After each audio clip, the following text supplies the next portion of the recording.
ચાલો બાળકો આગળના ટોપિકમાં આપણે છેલ્લે કોષ રસ સ્તર બરાબર એના વિશેની ડિટેલમાં ચર્ચા આપણે કરી ચૂક્યા છીએ. વહનના પ્રકારો છેલ્લે આપણે એમાં વાત કરી હતી. બધાને ખ્યાલ આવી ગયો હશે, છતાં કોઈને કઈ મુશ્કેલી હોય તો જણાવી શકો છો. વહનના મુખ્યત્વે બે પ્રકાર છે. એક સક્રિય વહન, બીજો નિષ્ક્રિય વહન. સક્રિય વહન એટલે કે જેમાં ફરજિયાત શક્તિ એટીપી સ્વરૂપે એમાં એની જરૂર પડે એટલે આપણે એને કયું વહન કહેવાય? સક્રિય વહન. નિષ્ક્રિય વહન એટલે કે જેમાં એટીપી નો વપરાશ થતો નથી. એના કેટલા પ્રકાર પડે? બે. પહેલો પ્રકાર પ્રસરણ. પ્રસરણ એટલે સામાન્ય આપણે વાત એવી કરી ચૂક્યા છીએ કે જેમાં વધુ સંકેન્દ્રણ વાળા વિસ્તારમાંથી ઓછા સંકેન્દ્રણ વાળા વિસ્તાર તરફ ઘટકો જે ગતિ કરે છે, વહન પામે છે, એ ઘટનાને પ્રસરણ કહેવાય. બરાબર. બીજી આપણે વાત કરી હતી, બીજો પ્રકાર છે એનો સાનુકૂલિત પ્રસરણ. સાનુકૂલિત પ્રસરણ એટલે કે જેમાં કેટલાક વાહક પ્રોટીન અંતર્ગત પ્રકારના આપણે વાત કરી ને, કેટલાક અંતર્ગત પ્રોટીન જે કોષ રસ સ્તરની અંદર ખૂંપેલા હોય. આ વાહક પ્રોટીન જે અણુઓ લિપિડમાં દ્રાવ્ય ન હોય, ધ્યાન આપજો, જે અણુઓ લિપિડમાં દ્રાવ્ય ન હોય તેવા અણુઓ કોષ રસ સ્તરમાંથી પસાર થઈ શકતા નથી. કેમ કે એને લિપિડ આરે વાંધો પડે ભાઈ, એટલે ઓલા એને અંદર આવવા દેશે ન, એના માટે રસ્તા બંધ કરી દેશે. તો એવા સમયે ટનલ પ્રોટીન, ટનલ એટલે વાહક પ્રોટીન એવા, બરાબર, એને ટનલ પ્રોટીન પણ કહેવાય. તો એવા પ્રોટીન જે છે એ પ્રોટીન મારફતે એક ઘટકો સીધા બાયપાસ થઈ જશે. ક્યાંથી? કોષ દિવાલમાંથી કોષ રસ સ્તર. એટલા માટે આવા પ્રોટીનની અંદર, મતલબ કે આવા પ્રોટીનના એકમો આ પ્રકારના વહન જે છે એને સરળ બનાવે છે. એના માટે અનુકૂળતા પૂરી પાડે છે આયનો અને ઘટકોને, જેને પણ અંદર આવવું હશે ને. એટલા માટે એને કયું વહન પ્રસરણ કહેવાય? સાનુકૂલિત પ્રસરણ કહેવાય છે. સાનુકૂલિત પ્રસરણ શબ્દ તમને બધાને ખ્યાલ આવી ગયો હવે. એમાં વાહક પ્રોટીન હોય પણ એમાં સંકેન્દ્રણ ઢાળાંશની દિશામાં જ હોય. જો સંકેન્દ્રણ ઢાળાંશની વિરુદ્ધ દિશામાં હોય તો ભાઈ તો સક્રિય વહન. કેમ કે વિરુદ્ધ દિશામાં જવા માટે એની જરૂર પડે, ઊર્જાની જરૂર પડે, શક્તિની જરૂર પડે. આપણે ઓલરેડી ચર્ચા કરી ચૂક્યા છીએ. તો હવે આપણે વાત કરશું કોષ રસ સ્તરની નીચેના ભાગે આવેલી જે સખત અને નિર્જીવ જે દ્રઢ રચના છે, બરાબર, જેને આપણે કહીએ છીએ કોષ દિવાલ, એના વિશે હવે આપણે ચર્ચા કરીએ. તો આપણો નેક્સ્ટ ટોપિક હવે એના પછીનો છે સેલ વોલ, કોષ દિવાલ, બરાબર, જેને આપણે સેલ વોલ તરીકે પણ ઓળખીએ છીએ. સેલ વોલ, કોષ દિવાલ. હવે સૌથી પહેલા તો કોષ દિવાલનું સ્થાન ક્યાં છે, ક્યાં આવેલી છે? કોની બહારની બાજુએ હોય? આ કોષ રસ સ્તરની બહારની બાજુએ, બરાબર. એટલે કોષ દિવાલ ક્યાં છે ભાઈ? તો કે કોષ રસ સ્તરના બહારના ભાગે, બરાબર, અથવા બહારની બાજુએ, બહારના ભાગે, બહારની બાજુએ આવેલ, બહારની બાજુએ આવેલ એક મૃત એટલા માટે કહી શકાય કેમ કે આની અંદર જે ઘટકો છે એ બધા એવી રીતે સ્થૂલિત થયેલા છે કે જેના કારણે એના જે કોષો છે, ભાગો છે એના, એ મૃત બની જતા હોય છે. બરાબર. સામાન્ય એટલે આપણે એને કોષ દિવાલ તરીકે ઓળખીએ છીએ કેમ કે અલગ અલગ ઘટકોની બનેલી હોય છે. એ ઘટકોની એની અંદર સ્થૂલન થયેલું હોય, એની અંદર એનું જમા થયેલા હોય ઘટકો બધા. એટલા માટે એ આપણને થોડીક આમ એકદમ કહેવાય ને ભાઈ કે જે મૃત બની ગયું હોય અને દ્રઢ રીતે બધા કોષો એમાં ગોઠવાયેલા જોવા મળતા હોય છે. તો કોષ દિવાલ જે છે એ કોષ દિવાલની લાક્ષણિકતા શું છે ભાઈ? તો કે અંદરની ભાગે આવેલી છે અને નિર્જીવ અને દ્રઢ રચના છે કોષની ઉપર, પણ કેવી છે? નિર્જીવ છે. એટલે આપણે એવું કહી શકાય કે કોષ રસ સ્તરના બહારની બાજુએ આવેલ નિર્જીવ કેવી રચના? દ્રઢ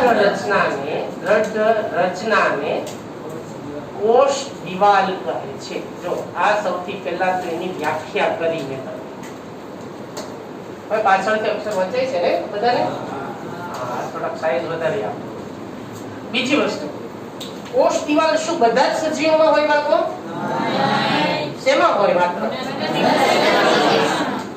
તો કોષ દિવાલ, બરાબર, કોષ દિવાલ જે સામાન્ય રીતે ફૂગનો સમાવેશ તો વનસ્પતિ સૃષ્ટિમાં થાય. તમે બધા જાણો છો ને?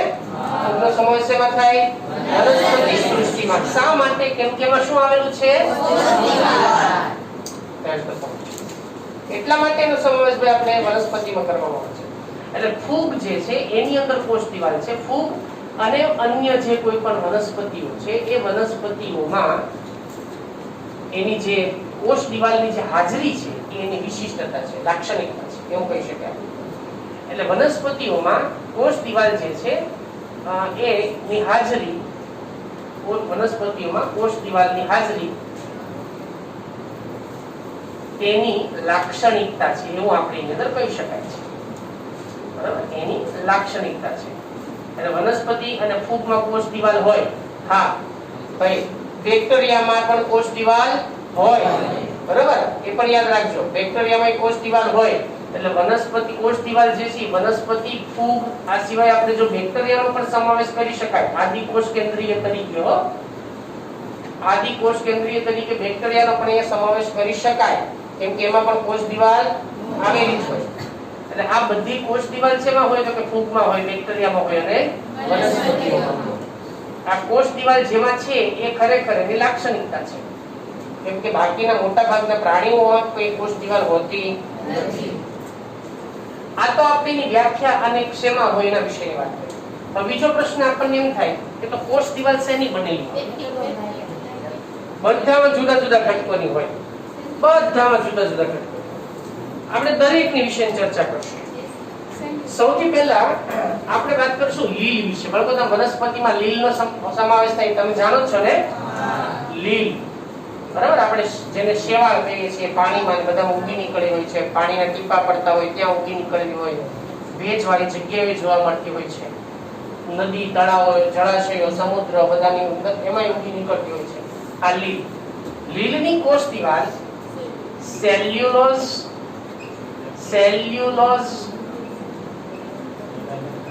ગેલેક્ટોન્સ અથવા ગેલેક્ટોઝ એવો પણ શબ્દ પ્રયોગ કરી શકાય.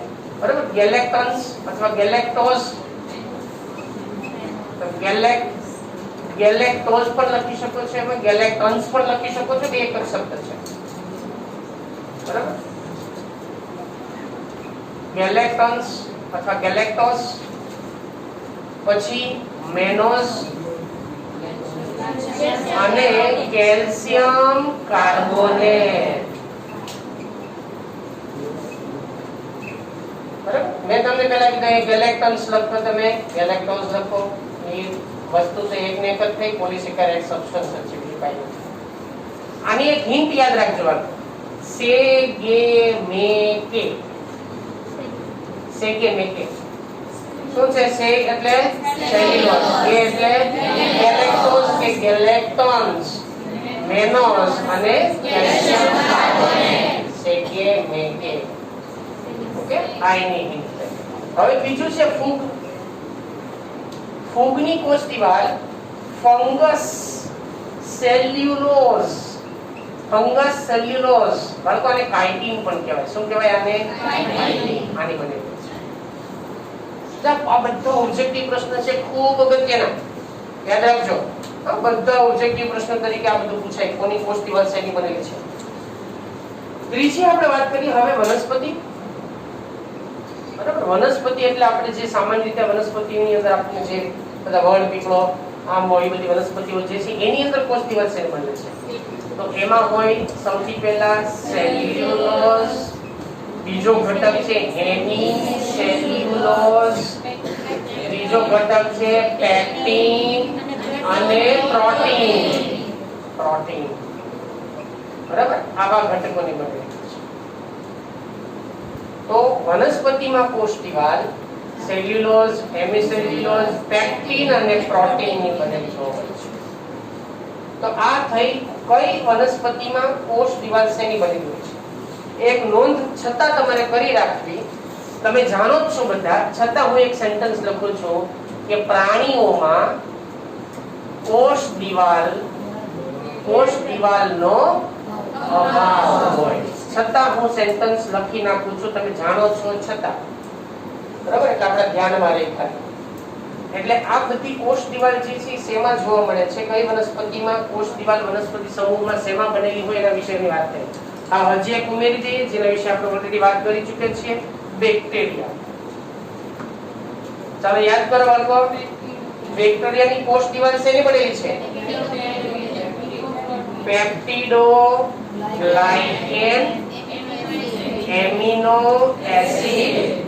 એક એમિનો એસિડ યાદ રાખજો, એમિનો એસિડ એને શોર્ટ ફોર્મ માં આવી રીતે લખી શકાય. પછી લિપોપ્રોટીન વગેરે ઘટકોની બનેલી હોય. આ પણ યાદ રાખજો, ઓબ્જેક્ટિવ પ્રશ્નની અંદર આ બધા શબ્દો ખાસ યાદ રાખવાના. ચાલો હવે આપણે વાત કરશું કોષ દિવાલ જે છે એની રચના વિશે. કે કોષ દિવાલની રચના શું હોય, કોષ દિવાલ કયા કેટલા સ્તરની હોય, કોષ દિવાલની રચનામાં કઈ પ્રકારની આપણને બાબતો જોવા મળે, હવે એના વિશેની વાત કરીએ. સામાન્ય રીતે કોષ દિવાલ જે છે એ વનસ્પતિની અંદર 3 સ્તરની હોય, પણ દેખાય વાસ્તવિક રીતે કેટલા સ્તર? 2 સ્તર. વનસ્પતિમાં કોષ દિવાલ સામાન્ય રીતે બનેલી હોય કેટલા સ્તરની? 3, પણ દેખાય કેટલા? 2. એટલે આપણે એવું કહી શકાય કે કોષ દિવાલ દ્વિસ્તરીય હોય. કોષ દિવાલ દ્વિસ્તરીય હોય. હવે એની રચના આપણે સમજીએ છીએ. સૌથી પહેલા વનસ્પતિમાં જ્યારે તરુણ એટલે છોડ, ઉગતો, હજી ઉગતો છોડ હોય ને તરુણ શબ્દ વપરાય. જે તરુણ છોડ હોય, બાળ છોડ હોય ત્યારે એની કોષ દિવાલ જે છે ને એની અંદર જે કોષ દિવાલ એ સમયે જે ઉત્પન્ન થયેલી હોય શરૂઆત હોય એને પ્રાથમિક કોષ દિવાલ કહેવાય. કઈ કોષ દિવાલ કહેવાય? પ્રાથમિક.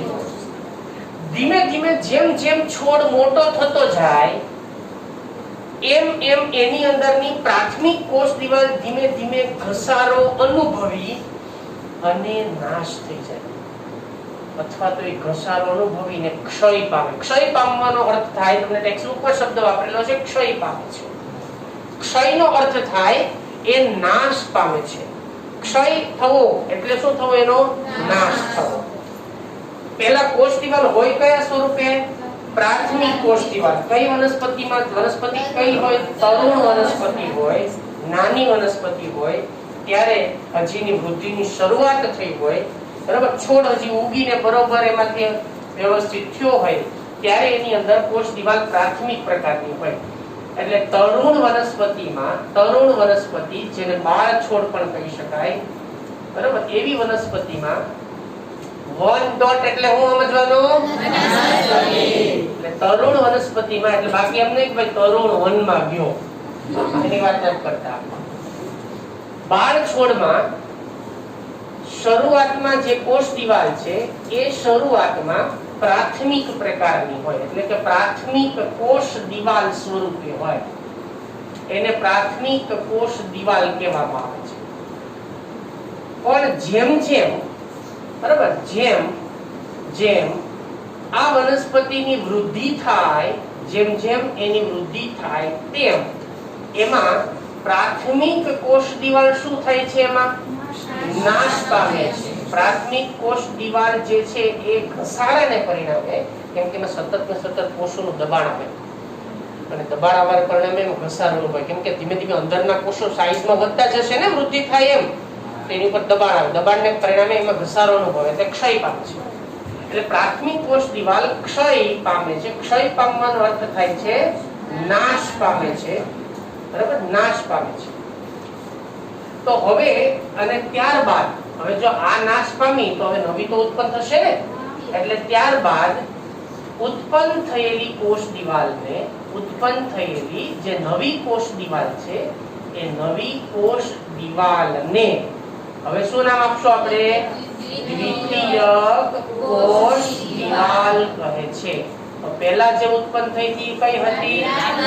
પ્રાથમિક. પછી ઉત્પન્ન થઈ કઈ? દ્વિતીયક. ક્યારે ઉત્પન્ન થઈ? જ્યારે પ્રાથમિકનો એનું નિર્માણ થાય છે. હવે આની આકૃતિ સમજો. તો સૌથી પહેલા ધારો કે એક કોષની અંદર આપણે એક કોષમાં આ એની પ્રાથમિક કોષ દિવાલ છે એ દર્શાવી. આ એક વનસ્પતિનો કોષ છે અને આ કોષની અંદર આપણને એની પ્રાથમિક કોષ દિવાલ છે. આ કોષની પ્રાથમિક કોષ દિવાલ. તો આ થઈ એની સૌથી પહેલી પ્રાથમિક કોષ દિવાલ, બરાબર, જેને આપણે થોડી ઘાટી બતાવીએ, કેમ કે પ્રાથમિક કોષ દિવાલ જે છે એ શરૂઆતમાં થોડી ઘાટી હોય છે, પછી ક્ષય પામતી પાતળી થતી જાય, છેલ્લે કઈ વધે નહીં, બરાબર. એટલે આ શરૂઆતની કોષ દિવાલ છે પ્રાથમિક.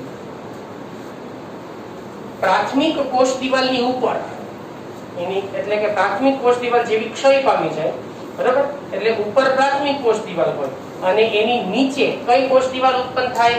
દ્વિતીય કોષ દિવાલનું નિર્માણ થાય. સમજો, દ્વિતીય કોષ દિવાલ ક્યાં ઉત્પન્ન થાય? પ્રાથમિકની નીચે. શા માટે બહાર ન થઈ? પ્રશ્ન થાય ને આપણે, કેમ ભાઈ બહાર ન થઈ? કેમ કે બહાર ઉત્પન્ન થશે તો એ પણ ઘસારો પહેલેથી જ અનુભવવા મળશે. સમજાણું કે નહીં?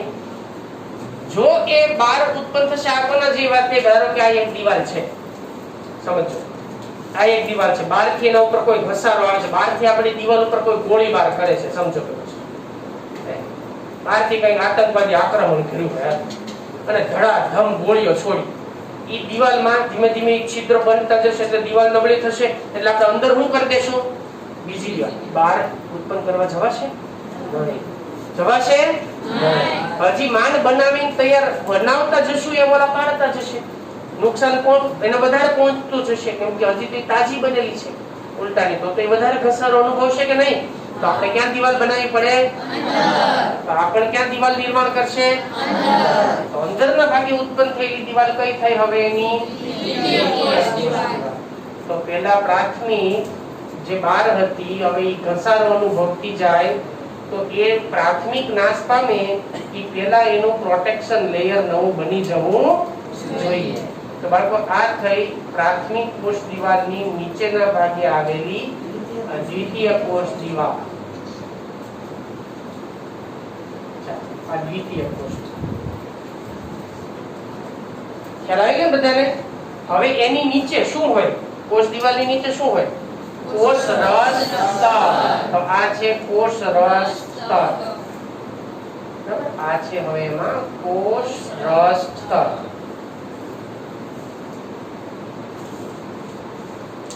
આ કોષ રસ સ્તર, એની અંદર એક મોટી રસધાની હોય, વનસ્પતિ કોષ હોય તો રસધાની મોટી હોવાની છે. એમાં શું હોય? એક કોષ કેન્દ્ર હોય અને આ બધું એનો કોષ રસ. આટલી વાત થઈ ગઈ. હવે બીજી વસ્તુ યાદ રાખો, એક વનસ્પતિ કોષ આજુબાજુના બીજા વનસ્પતિ કોષની સાથે પણ સંપર્કમાં હોય ને. આપણે ભાઈ એક સોસાયટીની અંદર એક મકાન હોય, બાજુ બીજું હોય, ત્રીજું હોય, ચારે બાજુ ક્યાંક ને ક્યાંક અથવા એમાં દિવાલો એકબીજાની સાથે સંપર્કમાં હોય, જોડાયેલી હોય ક્યાંક. તો અહીંયા પણ એવું જ કંઈ થશે કે એક કોષ, સમજો, આ એક કોષની કોષ દિવાલ છે પ્રાથમિક પ્રકાર. કયા પ્રકારની? પ્રાથમિક પ્રકાર.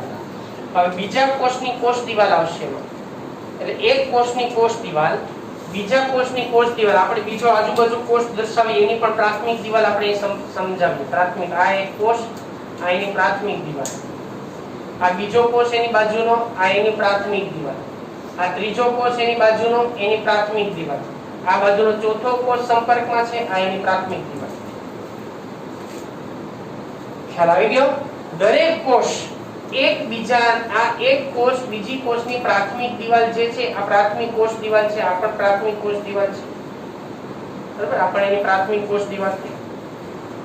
હવે સમજો ખાસ, દરેક કોષ એકબીજાની સાથે એક ચોક્કસ પ્રકારના પટલ વડે જોડાયેલો છે. એટલે બે કોષ નજીકના, એની વચ્ચે એક જોડતી રચના હોય છે, જેને મધ્ય પટલ કહેવાય. શું કહેવાય એને? મધ્ય પટલ જે છે ને કોષોને જોડવાનું કામ કરે છે. બે કોષોને જોડવાનું કામ કોણ કરે છે? મધ્ય પટલ. હવે ધારો કે આ દરેક કોષનું મધ્ય પટલ, અહીંયા આ જે કોષ છે, આપણે જે આપણો મુખ્ય કોષ જે છે, આ એનું મધ્ય પટલ છે, બરાબર. આ આપણા કોષનું મધ્ય પટલ છે, આ મધ્ય પટલ એની ફરતે આવે, આ મધ્ય પટલ. તો આ મધ્ય પટલ જે છે આપણા કોષનું મધ્ય પટલ આ છે, જે આપણા કોષની ફરતે આવેલું આપણને જોવા મળે છે. તો હવે એનો અર્થ એ થાય કે બધા કોષની ફરતે તો આવું બે કોષની વચ્ચે આ બધા મધ્ય પટલ હોય કે ન હોય? આવા હોય ને. તો હવે જો આ કોષનું પણ અહીંયા મધ્ય પટલ હોય કે ન હોય? એની ફરતે પણ અહીંયા મધ્ય પટલ એનું પણ આવેલું હોય ને. તો આ બે કોષોની વચ્ચે જે પટલ આવેલું હોય, જે વચ્ચે એને જોડતું રચના છે, એને શું કહેવાય? મધ્ય પટલ. તો આપણાનું મધ્ય પટલ થયો. તો આનું મધ્ય પટલ પણ થાય કે નહીં અહીંયા? તો આ એનું મધ્ય પટલ થયો, બરાબર? આ એનું મધ્ય પટલની રચના થઈ. તો આની અંદર પણ મધ્ય પટલ અહીંયા હોય. તો આ એની જોડાણની મધ્ય પટલનું જોડાણ જે છે આ કોષનું થઈ ગયું. તો આ બાજુએ પણ મધ્ય પટલની રચના એ કોષમાં જોવા મળે. આ એનું મધ્ય પટલ. તો બધા કોષોને સમજો, બધા કોષો જે છે એક કોષ બીજા કોષની સાથે સંપર્કમાં કોના વડે હોય? એના મધ્ય પટલ સાથે. કોના વડે? મધ્ય પટલ. આ મધ્ય પટલનું નિર્માણ એની અંદર આપણને મધ્ય પટલનું જે નિર્માણ છે એ શેમાંથી થાય? આ વચ્ચે શું હોય? એ પ્રશ્ન થાય ને આપણને. તો એ વચ્ચે શું હોય? આ શેનું બનેલું છે? આ બધું એનો વચ્ચેનો અવકાશ હોય અહીંયા. આ મધ્ય પટલ શેનું બનેલું છે? આ બધાની અંદર જે ભાગ હોય એમાં શું હોય? એમાં મધ્ય પટલીય પ્રવાહી હોય. શું હોય ત્યાં? મધ્ય પટલીય પ્રવાહી. અને જે શેનું બનેલું છે? કેલ્શિયમ પેક્ટેટ નું બનેલું. શેનું બનેલું છે? Calcium pectate. ઓબ્જેક્ટિવ પ્રશ્ન અંડરલાઈન કરજો ખાસ આ શબ્દ કે કોષમાં કોષ દિવાલની વચ્ચે આવેલું મધ્ય પટલ, બરાબર? કોષની અંદર જે મધ્ય પટલ આવેલું છે, બે કોષો એકબીજાને જોડતી રચનાને મધ્ય પટલ કહેવાય. અને જે એકબીજાને જોડી રાખે છે એ કેલ્શિયમ પેક્ટેટ નું બનેલું છે. તો બાળકો અહીંયા હવે આપણે મધ્ય પટલ વિશેની વાત કરીશું. મધ્ય પટલ શું છે? હવે આની નામ નિર્દેશન કરી દઉં તમને હું પહેલા, બરાબર? તો સૌથી પહેલા તો આ શું થયું? કોષ રસ. તો મારે એરા જેવો દર્શાવ્યું સમજો. આકૃતિમાં થોડુંક આપણે બધું ભેગું છે એટલે ખાસ યાદ રાખજો. આ થયો કોષ રસ. પછીની બ્લુ કલરની લાઇનિંગ કોષ રસ સ્તર. કોષ રસ સ્તરની ઉપર આવેલી બ્લેક કલરની લાઇનિંગ બ્લુ લાઇન. બરાબર? લખી દઉં છું જો સમજો. ભૂરી રેખા. કઈ રેખા થયા? ભૂરી રેખા, બ્લુ લાઇન. બરાબર? એ યાદ રાખજો ખાસ. એટલે આ ભાઈ આકૃતિના નામ નિર્દેશનમાં મહેરબાની કરીને આવું લખતા નહીં. ઓકે? આવું લખતા નહીં. આ તમને આમે જે લાઇનિંગ કરી છે ને એ કઈ લાઈન શું દર્શાવે છે એના માટે હું લખી દઉં છું. પાછા જોજો આવું કે લખતા નહીં કે ભાઈ આવું બાયોલોજી ભણ્યા છે કે કોષ રસ સ્તર કેવું? તો કે બ્લુ લાઈન વાળું. એની નીચેની બહારની ભાગે શું હોય? હવે કોષ રસ સ્તરની કઈ દિવાલ? દ્વિતીય કોષ દિવાલ. કઈ લાઈન થી દર્શાવેલી છે? આ કેવી રેખા છે? આ રેખા. તો એ બ્લેક લાઈન થી. એના પછી પ્રાથમિક કોષ દિવાલ, જેને આપણે અહીંયા પ્રાથમિક કોષ દિવાલ જેની બહારના ભાગે આવેલી છે. પ્રાથમિક કોષ દિવાલ એ કેવી રેખા છે? લાલ રેખા, રેડ લાઈન. બરાબર? લાલ લાઈન. હા ઈ છે. એની બહાર શું છે? આ બ્લુ કલર થી દર્શાવેલું મધ્ય પટલ. શું છે? મધ્ય પટલ. એ તો દેખીતું છે તો તમને ખ્યાલ આવી જાય છે. ક્લિયર? હવે તો આ કોષ દિવાલની રચના છે. હા, હજી એક વાત આપણે જો અહીંયાથી આપણે વાત કરીએ છીએ મધ્ય પટલ શું છે ભાઈ? મધ્ય પટલ એટલે શું? બે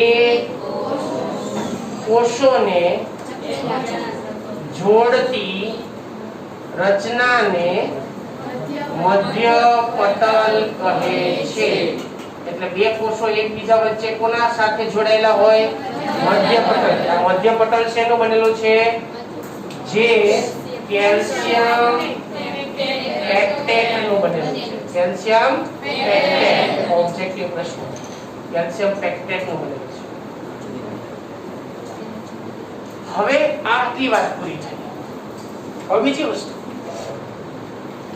આટલી બધી વચ્ચે આડી આડી લાઈનો ને એની અંદરની જે કોઈ પણ પટલો હોય, આ બધી આડી આડી લાઈન ને પટલો હોય, તો ભાઈ એક કોષ બીજા કોષમાં ઘટકોની આપ-લે કેવી રીતે કરાય? મુશ્કેલ પડે ને? દરેક કોષ, મેં તમને કાલે કીધું હતું કે દરેક કોષની પાસે જે વધારાની વસ્તુ હોય અથવા એની પાસે જે વધારાનું હોય, નજીકના જરૂરિયાત કોષની અંદર શું કરશે? એ આપશે, આપ-લે કરશે. એ વાતકી વ્યવહાર કરતો જ હોય કોષ. આપણે ઉદાહરણ આપ્યું હતું કે કોષ પણ શું કરે ભાઈ? વાતકી વ્યવહાર કરે. એની પાસે હોય વધારાનું, એ બીજા કોષને જરૂર હોય તો એને આપી દે, એની પાસે વધારાનું હોય તો આ કોષમાં આપશે. પણ આટલી બધી દિવાલો આડી છે તો એ વાતકી વ્યવહાર માટે કાં તો સમય લાગે અથવા તો એનાથી પસાર થવા દે નહીં. તો એના માટે સમજો, એના માટે દરેક બે કોષ વચ્ચે એના જે મધ્ય પટલથી લઈ અને એના કોષ રસ્તર સુધી, કોષ દિવાલથી લઈને કોષ રસ્તર સુધી એમાં એક વહન પથ હોય છે. આ વહન પથ જે એનું નિર્માણ પામતો હોય છે, અંદર એક કોષ રસ બીજા કોષ રસની સાથે સીધો સંપર્કમાં હોય પણ ડાયરેક્ટ ન હોય, એના વચ્ચે આપણને આવા એક તંતુમય રચનાઓ જોવા મળતી હોય છે. બરાબર? દરેક સીધો હોતો નથી, એ બધાની વચ્ચે આવી તંતુમય રચના હોય અને આ તંતુમય રચનાને કોષ રસીય તંતુઓ અથવા જીવ રસીય તંતુઓ તરીકે ઓળખી શકાય અને પ્લાઝ્મોડેસ્માટા કહેવાય. શું કહેવાય? પ્લાઝ્મોડેસ્માટા. તો આ થયા કોષ રસીય તંતુ અથવા કોષ રસ તંતુ. એ શું કામ કરે છે? એક કોષમાંથી બીજા કોષમાં ઘટકોનું વહનની પ્રક્રિયા કોના મારફતે થાય? તો હવે તમને કોષ રસીય તંતુઓ શું છે એના વિશે ખ્યાલ આવી ગયો? બરાબર? તો કોષ રસીય તંતુઓ અથવા કોષ રસ તંતુઓ, બરાબર, જેને એનું બીજું નામ શું કીધું આપણે? એને બીજું કહેવાય પ્લાઝ્મોડેસ્માટા. આ યાદ રાખજો, પ્લાઝ્મોડેસ્માટા. પ્લાઝ્મોડેસ્માટા એટલે શું? એક કોષ બીજા કોષની સાથે ઘટકોના આપ-લે માટે કોષ રસ સ્તર વચ્ચેની જે કોઈ પણ તંતુમય જે એમાંનું જોડાણ છે એને આપણે કોષ રસીય તંતુઓ તરીકે ઓળખવામાં આવે છે. બરાબર? જેનું કાર્ય શું છે? તો કે ભાઈ એક કોષમાંથી ઘટકોનું વહન, બરાબર, ઘટકોનું વહન કોના મારફતે થાય? કોષ રસીય તંતુઓ દ્વારા. કોષ રસીય તંતુઓ દ્વારા થાય છે. અને જેને બીજું નામ આપણે આપ્યું શું? પ્લાઝ્મોડેસ્માટા. પ્લાઝ્મોડેસ્માટા પણ કહે છે. તો કોણ ઘટકોની આપ-લે કરશે, એમાં શું આવેલું હશે? આ બધું ક્લિયર થઈ ગયું? તો અહીં આપણે કોષ દિવાલની રચનાની વાત પૂરી થઈ. રચનાની વાત પતી.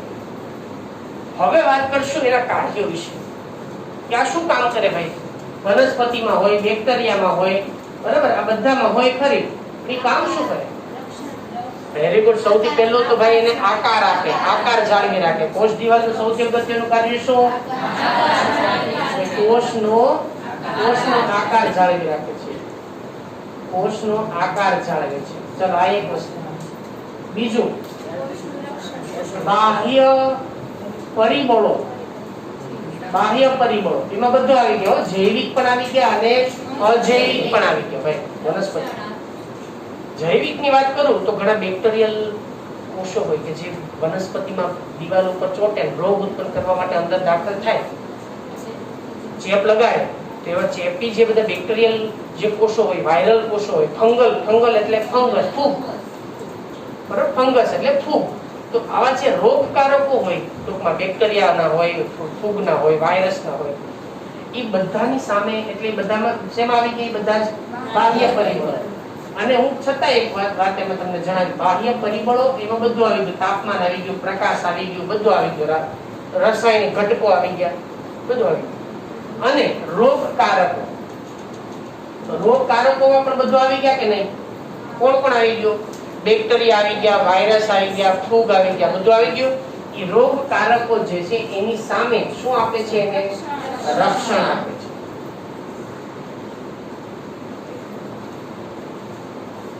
એટલે કોષ દિવાલ છે ને એક ટેક્સચર આપે છે. ટેક્સચર એટલે એનો આકાર જાળવવાની એક વિશિષ્ટતા, બરાબર? ટેક્સચર આપે છે, કોષનો કદ જાળવી રાખે છે, આકાર જાળવી રાખે છે. અને બીજું બાહ્ય પરિબળો સામે શું આપે છે? એને રક્ષણ આપે છે. આ બે મુખ્ય કાર્ય છે, બરાબર? આ એના બે મુખ્ય કાર્ય છે. આ રીતે બેક્ટેરિયાની અંદર પણ ઘણી બધી કોષ દિવાલ એના જે કોઈ પણ આપણે પ્રતિજૈવિક દ્રવ્યોનું સામે પ્રતિકારકતાની બધાની વાત પણ કરી ચૂક્યા ને એમાં, બરાબર? તો એ પણ તમે જાણો છો બેક્ટેરિયામાં એક પ્રતિકારકતા પ્રતિજૈવિક દ્રવ્યો સામેની રક્ષણ આપે છે, ફૂગ અને રોગકારકો સામે રક્ષણ આપે છે, આકાર જાળવી રાખે છે, બરાબર? ઘણી વખત ઘટકોના આપલેમાં પણ એને ક્યારેક મદદરૂપ કરે છે. તો બાળકો આ કોના વિશેની વાત પૂરી કરી આપણે કોષ દિવાલ. હજી એક વાત એમાં જોઈએ, કોષ દિવાલનું બીજું કાર્ય છે નકામા ઘટકો હોય ને, હાવ નકામા. અમુક નકામા લોકોને ઘરમાં ન કોઈ આવવા દે એમ ખબર હોય કે હમણાં આવશે પથારી ફેરવી નાખશે. એટલે આવા બધા મહાઅણુઓ કહેવાય. કેવા અણુઓ કહેવાય? મહાઅણુ. મોટી માયાઓ હોય આ બધી. એટલે આ માયાઓને કોઈ ઘરમાં આવવા દે નહીં. તો આવા મહાઅણુઓને અંદર ઘરમાં આવતા કોણ રોકે? કોષ દિવાલ. કોને રોકે? નકામા મહાઅણુ. યાદ રાખજો, કોને રોકશે? નકામા મહાઅણુ. તો નકામા મહાઅણુ, બરાબર? નકામા મહાઅણુ કે જે કોષને નુકસાન પહોંચાડી શકે એવી ક્ષમતા ધરાવતા હોય, તે નકામા મહાઅણુઓને પ્રવેશતા શું કરે છે? અટકાવે છે, રોકે છે અને કોષનું રક્ષણ કરે છે. તો આ બધી વાત વનસ્પતિ કોષની, બેક્ટેરિયલ કોષની અને ફૂગના કોષની કોષ દિવાલ વિશેની કથા આપણે અહીંયા પૂરી. ભાઈ કોઈને કઈ ડાઉટ? ફરીવાર આપણે ઉડતી નજર વિહંગાવલોકન જોઈએ. વિહંગાવલોકન. તો કોષ દિવાલ જે છે એ ક્યાં હોય? કોષરસ સ્તરની બહારના ભાગે આવેલી હોય. સૌથી પહેલી વસ્તુ બહારના ભાગે આવેલી હોય. શેમાં કોષ દિવાલ હોય? આ કોષોમાં કોષ દિવાલ હોય. પ્રાણી કોષમાં હોતી નથી. આ બધામાં કોષ દિવાલ વાસ્તવિક એની લાક્ષણિકતા છે. હવે આપણે વાત કરશું કોનામાં કોષ દિવાલ શેની બનેલી હોય છે? લીલમાં કોષ દિવાલ સેલ્યુલોઝ, ગેલેક્ટોઝ, મેનોઝ, કેલ્શિયમ કાર્બોનેટ આની બનેલી છે. ફૂગમાં કોષ દિવાલ ફંગસ સેલ્યુલોઝ, જેનું બીજું નામ છે આઇડિન, એની બનેલી છે. વનસ્પતિમાં કોષ દિવાલ સેલ્યુલોઝ, હેમિસેલ્યુલોઝ, એક્ટિન, પ્રોટીન એની બનેલી છે. ઓકે. હવે બેક્ટેરિયામાં કોષ દિવાલ પેપ્ટિડોગ્લાયકેન, એમિનો એસિડ, લિપોપ્રોટીન બનેલી છે. આ બંધારણની વાત થઈ ગઈ, કયા ઘટકો હોય. બીજું એની રચના. તમે જાણો છો ભાઈ એમાં બે કોષ દિવાલના બે પ્રકાર છે, પ્રાથમિક કોષ દિવાલ, દ્વિતીય કોષ દિવાલ. પહેલા ઉત્પન્ન થાય પ્રાથમિક ઘસાઈ જાય તો ઉત્પન્ન થાય દ્વિતીય કોષ દિવાલ. બરાબર? આ બે કોષોની એકબીજાની વચ્ચે જે જોડતી રચના છે એના વિશે આપણે વાત કરીએ. એને શું કહેવાય? મધ્યપટલ. મધ્યપટલ શેનું બનેલું છે? કેલ્શિયમ પેક્ટેટનું બનેલું છે. હવે આ તો વાત થઈ એના જોડાણ અને બે કોષો વચ્ચેના સંબંધ વિશે. બહુ ઝડપથી વધી ગયા નહીં?